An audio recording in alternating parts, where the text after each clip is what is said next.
paths. Now, oh, that's not actually the title, is it? We'll talk about paths, but the title of the section is connectivity. We're going to talk mostly about connectivity. In order to talk about connectivity, we first need to talk about path. The path on a graph is basically a route which can be taken. A route to get from one vertex to another.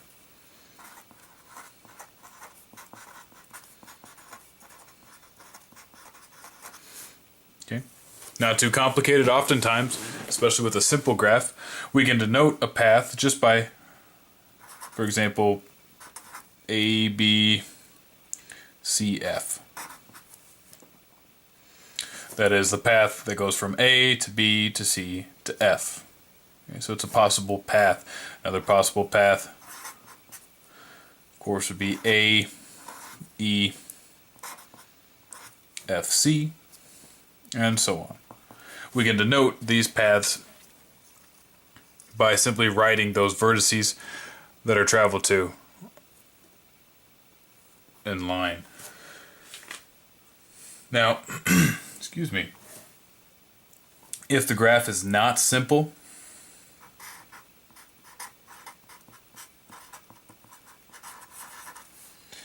we may have to denote the edges as well. Oops, we may have to denote edges.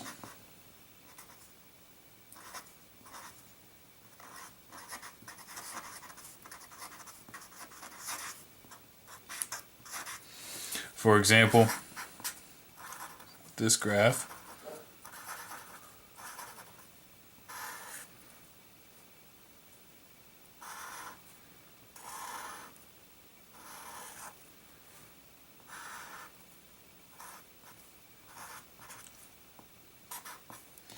I'll use caps just because it shows off a little bit easier. If I want to talk about a path that goes from A to C through B and D, I have to denote, go from A to B, then B, say via E1 to D, and then to C, versus A to B to E along E2 to D, and then to C. Okay, these represent different paths. As far as your notation is concerned, as long as I can understand it, that's fine. It doesn't bother me how you denote these, but be aware that you do have to denote the different edges if your graph is not simple. You have to denote which edge you're traveling along, assuming your graph is not simple. A circuit is a type of path which simply begins and ends at the same vertex. So a circuit is a path with initial vertex being the same as the terminal vertex. Several possibilities. With the above graph, of course, we can go A to B to E1 DC back to A. We can make that a pretty quick circuit. Also with this graph, couple of examples. We'll take us, let's say, A to E to F to A. As long as you begin and end at the same vertex, it's a circuit. So, not too exciting. These circuits can get very long as long as you begin and end at the same vertex. It can be a circuit. Another example is, let's say, D, C, B, A, E, C, D. Okay. So D to C to B, A, E, C, then back down to D would denote another circuit. As long as you begin and end at the same vertex, you have a circuit. Another quick example, simply D, C, D. Right? D to C to D. It's a path. It's kind of a boring path, very short path, but a path nonetheless. So, paths and circuits, pretty not very complicated. Connectivity, might as well get it on here since I went through the trouble of writing the word at the top. So connectivity, by definition, a graph is connected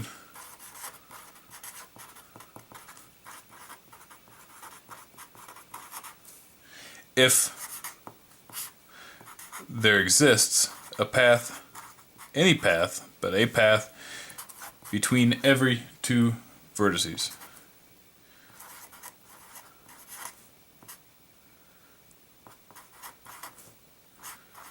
Those, of course, have to be distinct vertices. Distinct vertices meaning you cannot have a connected graph that looks like this. Say between B and C you've got an edge, and then A over here has a loop. Okay, this is not a connected graph because between any two different vertices you cannot find a path. So we can't get from A to B. Between A and A, of course, there is a path, hence the word distinct vertices. More vocabulary. So, same graph we've been using. Nothing's changed in that case. Again, these are just more vocabulary words. Wanted to run through them. You can look at the definitions in your textbook. We're just going to discuss, based on this graph, what each of these are and a little bit about their definitions. First off, a connected component to a particular graph is simply a maximal connected subgraph. Okay. Maximal connected subgraph.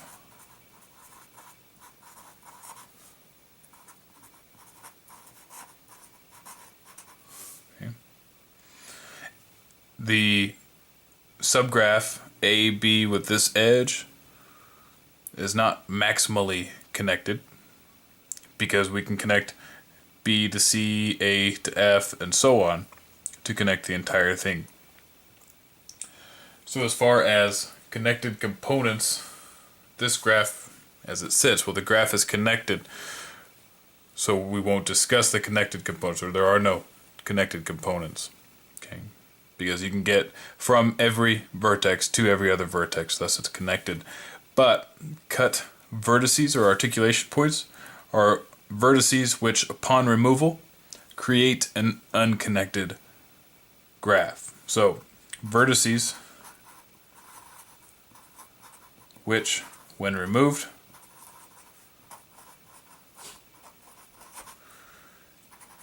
make the graph unconnected.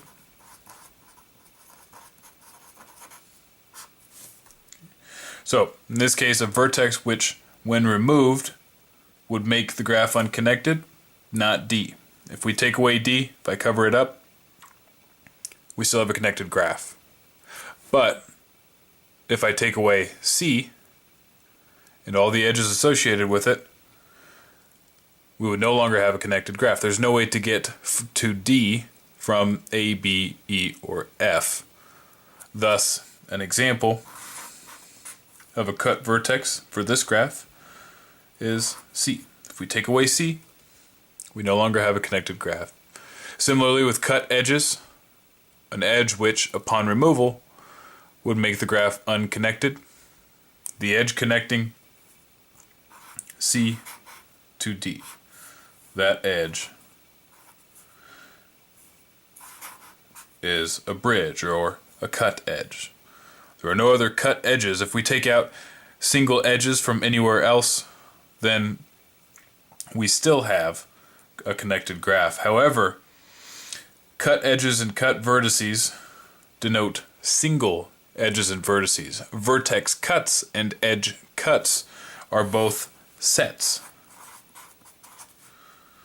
So, a vertex cut, similar to a cut vertex cut is a set of vertices which, upon removal, create an unconnected graph.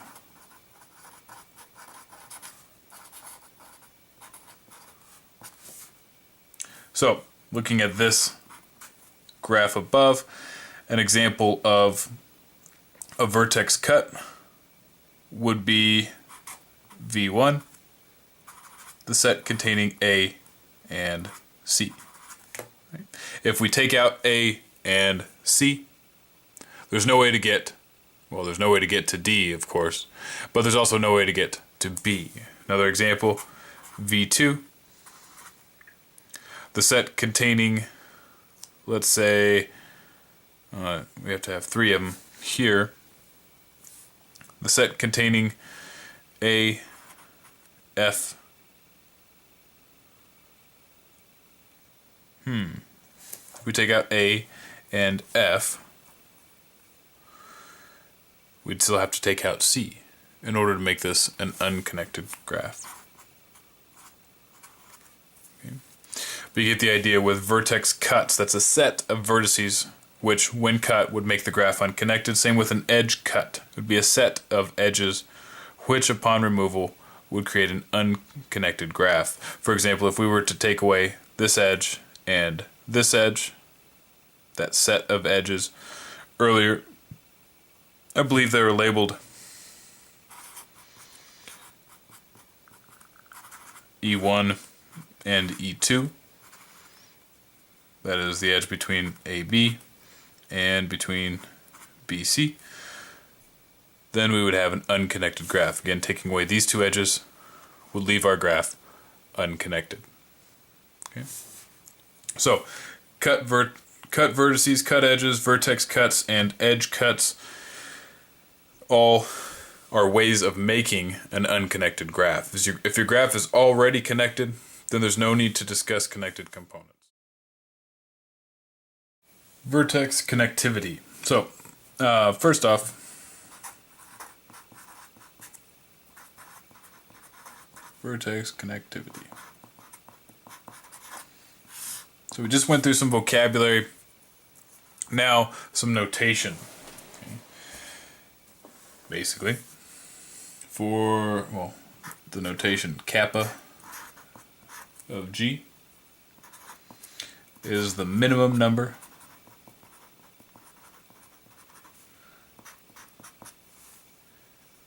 of vertices in a vertex cut.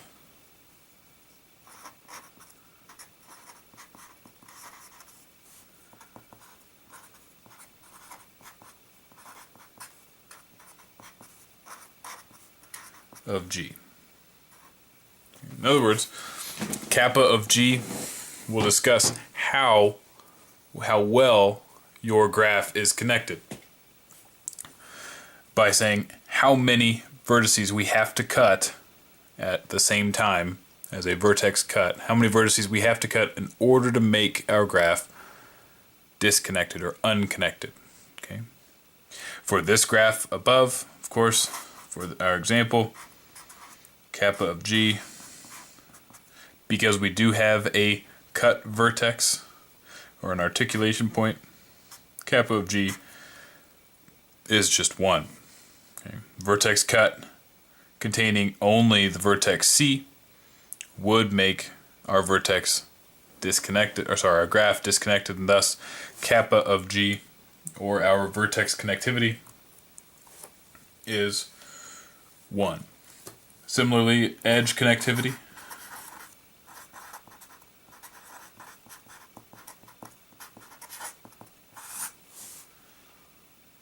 it's going to be similarly denoted. Edge connectivity is going to have a lambda of G, and that's minimum number of edges to disconnect G. Or it could be written similarly, but that's minimum number edges to disconnect G. Of course, in our case, lambda of G is also 1. Okay? Because if we remove E3, we then have a disconnected or unconnected graph. A couple quick notes about these.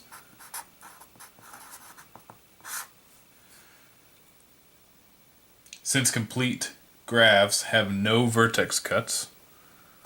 So first of all, complete graphs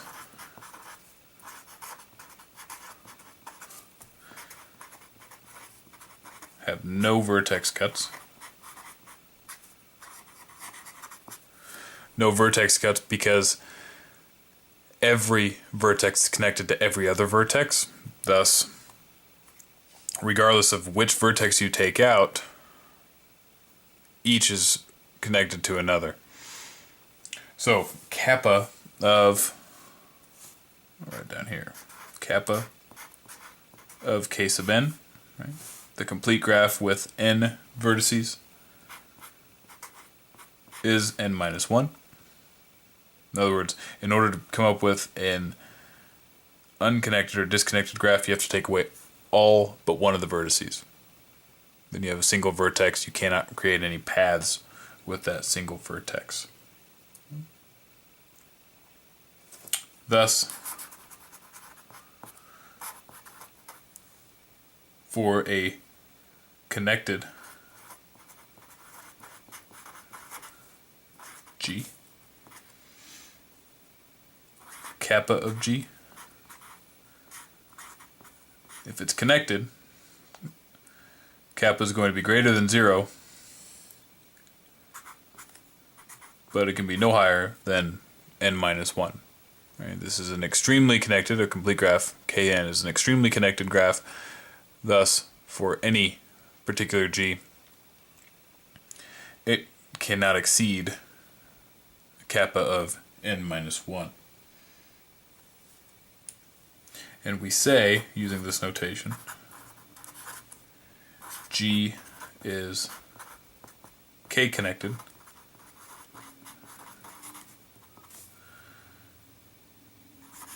if kappa of G is greater than or equal to K. Right? In some cases, we might only care that a graph is 3 connected. In other words, it's pretty connected. We have to take away 3 of the vertices in order to disconnect it. Of course, here if we took away 1, 2, 3 vertices, then we would disconnect this graph. But we can create this requirement because, of course, if kappa of G is greater than K, yeah, that's notation's kind of poor, but that's kappa versus a K. If kappa of G is greater than K, not equal to K, then it's more connected than K connected, if you will. And thus it exceeds the connectivity that we're looking for. And finally, with regards to edge connectivity, kappa of G is always going to be less than or equal to lambda of G, which is less than or equal to the minimum degree for all vertices in G. Okay. If we look at the minimum degree of vertices in this graph, the minimum degree is 1. D is a vertex of degree 1. And of course, lambda of G and kappa of G are both equal to 1. Okay. With all graphs, this will hold. Lastly, and I'm not going to bother to write it down. Well, I could squeeze it in down here. With directed graphs,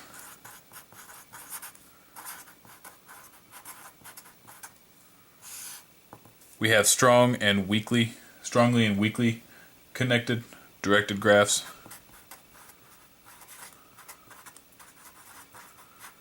A strongly connected directed graph is a directed graph in which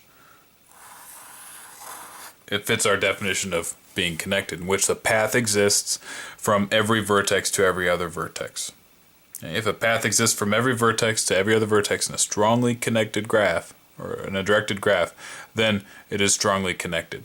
A weakly connected directed graph is a directed graph whose underlying undirected graph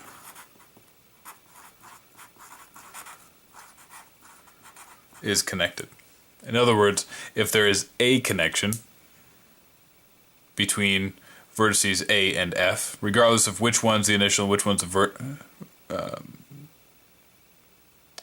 initial and terminal vertex, regardless of which one's initial, which one's terminal, if there exists a connection between A and F, then for every pair of vertices there, well, not for every pair of vertices, but if there's a path between every pair of vertices for the underlying undirected graph, then your directed graph is weakly connected. In addition to this, within your textbook, it discusses isomorphisms, and really suffices to say that with regards to paths and isomorphisms, or connectivity and isomorphisms, all of these properties about paths in particular, circuits, and some of the connectivity properties can be used to show whether or not graphs are isomorphic. In other words, if kappa of G1 is 1, kappa of G2 is 3, then we know that those are not isomorphic graphs. Okay? If there exists a circuit within G1, there does not exist a circuit within G2 for whatever reason between those 2 points, then we know that G1 is not isomorphic to G2. So many of these can be used to denote or be used to determine whether or not two graphs are isomorphic. Examples of properties from this section that cannot be used to determine isomorphisms: if kappa is the same for two graphs, they're not necessarily isomorphic. Also, if two graphs are k-connected, they're not necessarily isomorphic. Two graphs with kappa of 10 are considered one connected. They are considered two connected. Again, if I have graph G1, I'll change my marker here. If I have graph G1 that has kappa 10 and graph G2 which has kappa 1, both of these graphs, G1 and G2, are considered one connected. So this phrase does not necessarily mean the two graphs are isomorphic. In addition, anything with lambda or kappa does not prove isomorphic, but it can help to disprove that an isomorphism exists between those graphs. Okay. That does it for 10.4. If you have questions, as usual, please let me know.